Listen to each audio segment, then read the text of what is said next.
So a long time ago, right, I made a video on an electric skateboard by the brand Outdoormaster. I honestly wasn't that impressed by it just because of the fact that it just stopped working after a while. Like the batteries kind of died and I'm like, okay, well, you know, this is probably some cheap Chinese batteries and, you know, it is what it is. Don't get the board. That being said, Outdoormaster recently hit me up again and they're like, give us another chance. We got a product. We think you're really gonna like it. So that's what we're doing today. We got this board right here. It is the Outdoormaster Caribou electric longboard. Yes, this thing is heavy. Yes, this thing is absolutely massive. So we're gonna go over some of my thoughts, initial impressions from the little time that I have spent riding this. I've taken it on about a 12-mile longboard ride, and I've also ridden it around my neighborhood and around a college campus and stuff like that. And I'm also gonna tell you who this board is for and should you pick this board up for yourself. Without further ado, let's hop into the video.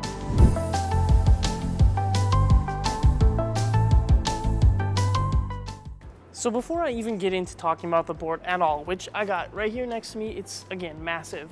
I want to go over just kind of their website description of the board and stuff because I think it's good to start the video off with what they're advertising, and then I'll go on and tell you what you're getting to see if it matches up. So without a sale, this board is $580. That's selling on their website. The deck is made of 2 layers of bamboo, 6 layers of maple, and 2 layers of fiberglass. And honestly, that's probably true. This thing is actually a really thick board. I'm not sure if you can really tell on camera, but the thickness is quite a lot thicker than like other longboards that I've ridden. The width of the deck is 9.4 inches at its widest, which definitely tracks out. It's a massive board.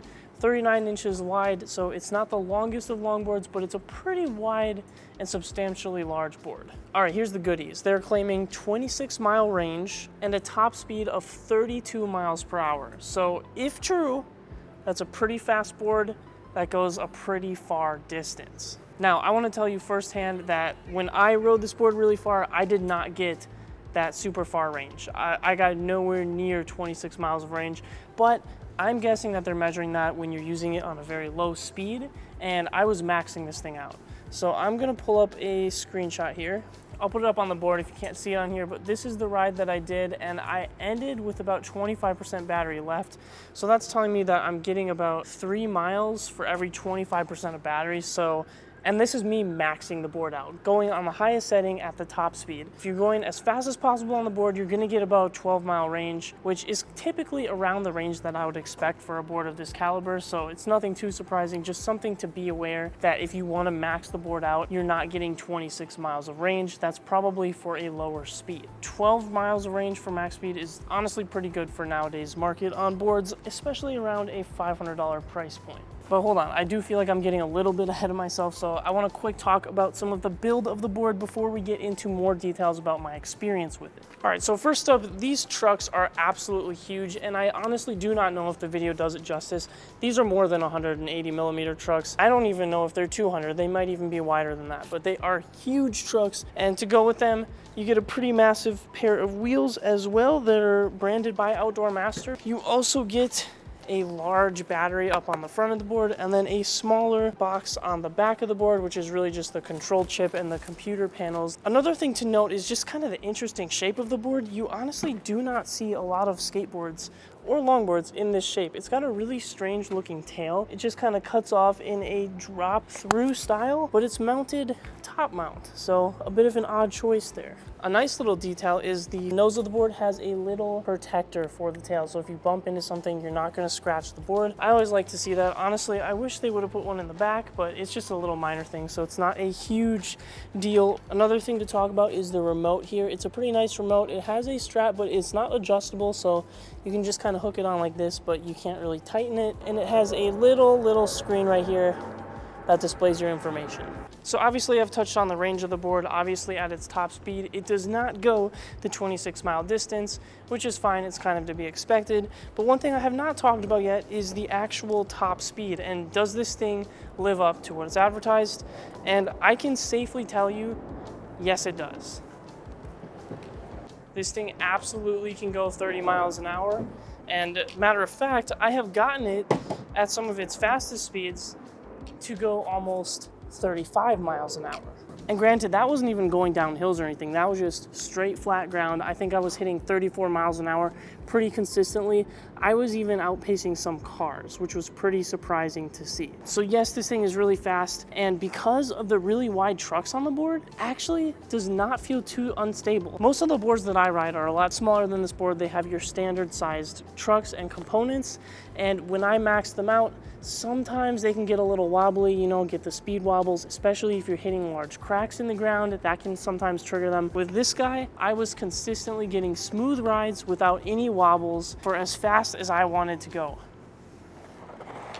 All right, so far, like, the board's looking pretty good, right? It's got good specs, it's living up to the specifications that it's saying, and it's working well. Well, there's a couple things to be aware of just so that when you're buying this, you know really what you're getting. Number one, this is a heavy, heavy board. It is not something that I can easily walk around and carry, especially not with one arm. I'm gonna get tired. It's a hefty board, and it's gonna wanna stay on the ground at most times. So, if you ride an electric board or ride a skateboard and you anticipate that you're gonna need to be picking it up constantly and frequently or carrying it large amounts of distances, this may not be the right board for you. But if that's something that doesn't matter to you, if you plan on hopping on it right out of your house, getting to where you need to go, getting off and picking it up from there, it's probably gonna be perfectly fine. But it is something to keep a note of. Another thing to keep in mind is that because the trucks are so wide and this board is so long, it makes the turning radius not that sharp. The benefits being it really helps prevent the speed wobbles from really getting you. So if you're hitting that 34 mile an hour consistently, you're going smooth. Man, that is like the fourth plane that we've just come across, like interrupting the audio.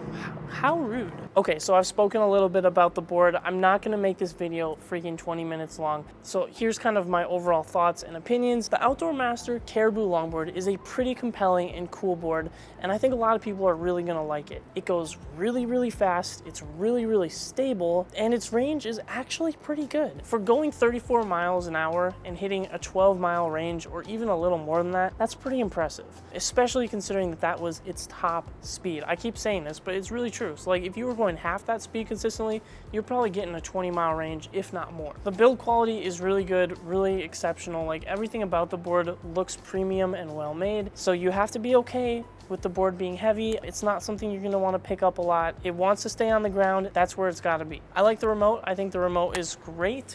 The wheels roll over a lot of stuff. They're pretty smooth, and for hub motors, they're pretty good. Okay, now who do I think this board is for? I think this board is really for those of you that are doing longer commutes or faster commutes, especially on really large stretches of concrete.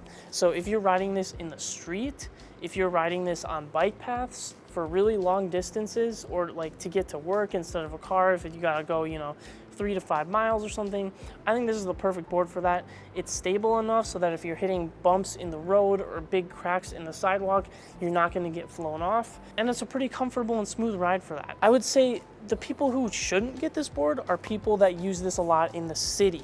So if you are using this on a college campus, if you're using this in your neighborhoods where there's a lot of sidewalks and a lot of turns, if you're doing more technical aspects to your riding, I really don't think this is the board for you, just because of the fact that a lot of those scenarios require carrying the board and a lot of those scenarios require turning a lot. So that's all I got for today's video on the Outdoormaster Caribou electric longboard. Let me know what you guys think about this board in the chat. Check out the board. I'll put the link in the description. Peace out. Have a good rest of your day, everyone. Bye.